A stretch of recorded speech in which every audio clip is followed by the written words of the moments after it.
अल्लाह ताला ने आपको एक खुशखबरी दी and now you are pregnant. Please ये बहुत बड़ी मिथ है कि आप प्रेग्नेंट हैं, अब आपको 2 लोगों के लिए खाना है। ऐसा कुछ नहीं है। वज़नी चीज़ें कोशिश करें ना उठाएं। आपका टोटल वेट गेन जो है ना वो 12 किलो से ज़्यादा नहीं होना चाहिए। बहुत सारी चीज़ें ऐसी होती हैं जो कि शुरू के 3 महीनों में अगर पिक हो जाएं तो वो आपकी प्रेगनेंसी को, आपके बच्चे की नशोनुमा के लिए वो चीज़ें बहुत ज़रूरी होती हैं। बिस्मिल्लाहिर्रहमानिर्रहीम, अस्सलाम वालेकुम। मैं हूँ डॉक्टर सादिया मुमताज़ और आप देख रहे हैं गायनी टॉक्स। आज हम एक टॉपिक डिस्कस करेंगे। वो क्या है? वो ये है कि अल्लाह ताला ने आपको एक खुशखबरी दी and now you are pregnant. अब आगे आपने क्या करना है, आपने कौन सी एहतियात करनी है जो कि पहले 3 माह में बहुत इम्पॉर्टेंट है।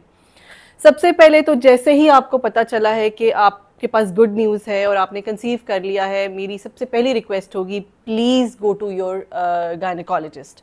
उसकी वजह यह है कि बहुत सारी चीज़ें ऐसी होती हैं जो कि शुरू के 3 महीनों में अगर पिक हो जाएं तो वो आपकी प्रेगनेंसी को, आपके डॉक्टर को डील करने में और आपकी सेहत को बेहतर रखने में, आपके बच्चे की नशोनुमा के लिए वो चीज़ें बहुत ज़रूरी होती हैं। उसमें सबसे पहले तो आपने डॉक्टर को दिखाना है। सेकेंडली आपने क्या करना है कि जो अपनी डाइट है उसको आपने अब नॉर्मल रखना है। प्लीज़ ये बहुत बड़ी मिथ है कि आप प्रेग्नेंट हैं, अब आपको 2 लोगों के लिए खाना है। ऐसा कुछ नहीं है।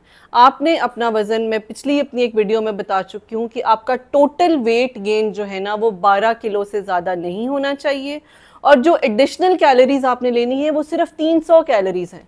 मतलब ये नहीं है कि आपने जो है वो बस खाते जाना है, खाते जाना है, खाते जाना है ताकि बच्चे को जो है वो बच्चा सेहतमंद हो और बच्चे को नशोनुमा मिले।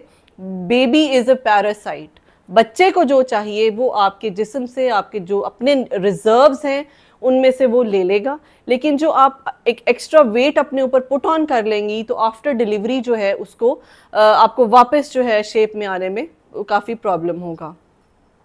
थर्डली ये है कि आप गैर ज़रूरी सफ़र जो है उसको अवॉइड करें। जैसे बहुत से लोगों को शुरू में स्पॉटिंग का प्रॉब्लम हो जाता है, ब्लीडिंग होती है, तो वो तो पर्टिकुलरली इस चीज़ के बारे में बड़े कंसर्न होते हैं कि आया हमें सफ़र करना चाहिए, या वो उनका एक होता है कि नहीं जी हमने सफ़र नहीं करना। लेकिन बहुत सी ख़वातीन जो हैं वो इस चीज़ को बॉदर नहीं करती। तो जहाँ अगर ज़रूरी जाना है तो ऑब्वियसली वो तो अनअवॉइडेबल है, लेकिन गैर ज़रूरी तौर पर जो सफ़र है उसको अवॉइड करें।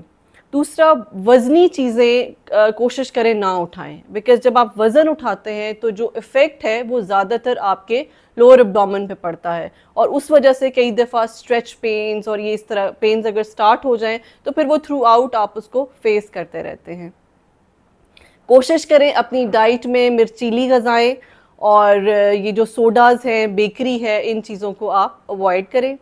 इसके अलावा बहुत से कपल्स मुझसे ये पूछते हैं कि इंटीमेट रिलेशनशिप जो है उसको अवॉइड करना चाहिए, तो उसकी कोई अवॉइडेंस नहीं है, उसमें कोई ममानियत नहीं है।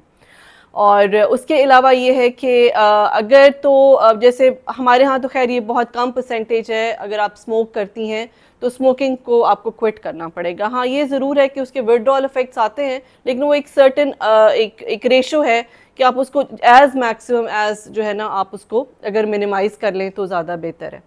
बाकी अगर प्री एग्जिस्टिंग आपको प्रॉब्लम्स चल रही हैं, जैसे प्री एग्जिस्टिंग किसी को शुगर है या किसी को ब्लड प्रेशर है, कोई और जोड़ों की तकलीफ़ है, यूरिक एसिड ज़्यादा है, तो ये सब चीज़ें जो हैं जब आप फ़र्स्ट टाइम अपने डॉक्टर को विज़िट करती हैं तो ये जाके उनसे ज़रूर डिस्कस करें ताकि आगे फर्दर जो आपका ट्रीटमेंट प्लान चलना है वो इसमें रहे।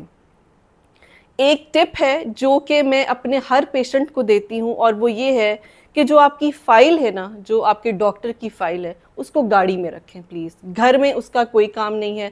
उसकी वजह यह है कि बहुत दफ़ा ऐसे होता है कि पेशेंट्स मेरे पास आ जाते हैं, जी फ़ाइल हम घर भूल आए हैं। आपकी फ़ाइल बहुत इम्पॉर्टेंट होती है इस पॉइंट ऑफ व्यू से कि उसमें हम, जैसे मेरी आदत है, मैं बहुत डिटेल से हिस्ट्री लेती हूँ और मैंने पॉइंट्स लिखे होते हैं कि आप इस पेशेंट को क्या प्रॉब्लम है। तो when you miss your file at home तो आपकी बहुत सारी चीज़ें जो हैं वो केटर नहीं होती, वो अवॉइड हो सकती हैं। तो अपना बहुत सारा ख्याल रखिए। एक और चीज़, पानी ज़रूर पिएं। जितना ज़्यादा पानी पिएंगे उतने ज़्यादा आपकी जो इन्फेक्शन है उसके चांसेस कम होंगे।